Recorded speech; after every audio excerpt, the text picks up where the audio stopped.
Aristotle famously said, "Nature fears of empty space," when he claimed that a true vacuum, a space devoid of matter, could not exist because the surrounding matter would immediately fill it.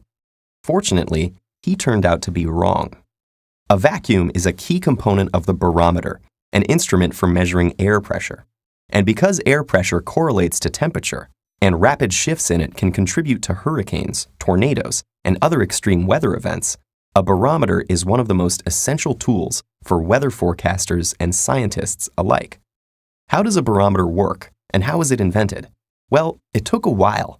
Because the theory of Aristotle and other ancient philosophers regarding the impossibility of a vacuum seemed to hold true in everyday life, few seriously thought to question it for nearly 2,000 years, until necessity raised the issue. In the early 17th century, Italian miners faced a serious problem when they found that their pumps could not raise water more than 10.3 meters high.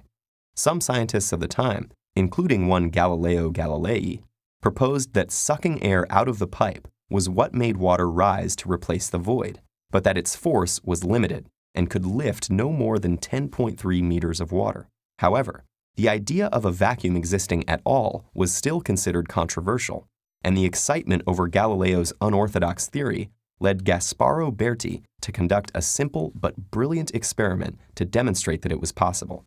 A long tube was filled with water and placed standing in a shallow pool with both ends plugged. The bottom end of the tube was then opened and water poured out into the basin until the level of the water remaining in the tube was 10.3 meters. With a gap remaining at the top and no air having entered the tube, Berti had succeeded in directly creating a stable vacuum. But even though the possibility of a vacuum had been demonstrated, not everyone was satisfied with Galileo's idea that this empty void was exerting some mysterious yet finite force on the water. Evangelista Torricelli, Galileo's young pupil and friend, decided to look at the problem from a different angle. Instead of focusing on the empty space inside the tube, he asked himself what else could be influencing the water.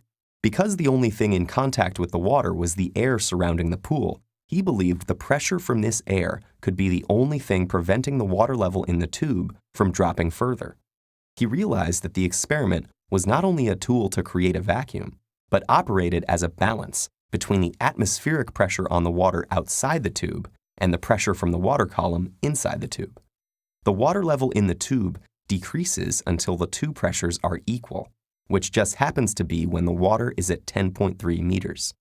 This idea was not easily accepted, as Galileo and others had traditionally thought that atmospheric air has no weight and exerts no pressure. Torricelli decided to repeat Berti's experiment with mercury instead of water. Because mercury was denser, it fell farther than the water, and the mercury column stood only about 76 centimeters tall. Not only did this allow Torricelli to make the instrument much more compact, it supported his idea that weight was the deciding factor. A variation on the experiment used two tubes, with one having a large bubble at the top. If Galileo's interpretation had been correct, the bigger vacuum in the second tube should have exerted more suction and lifted the mercury higher, but the level in both tubes was the same. The ultimate support for Torricelli's theory came via Blaise Pascal, who had such a mercury tube taken up a mountain and showed that the mercury level dropped as the atmospheric pressure decreased with altitude. Mercury barometers based on Torricelli's original model remained one of the most common ways to measure atmospheric pressure until 2007, when restrictions on the use of mercury due to its toxicity led to them no longer being produced in Europe.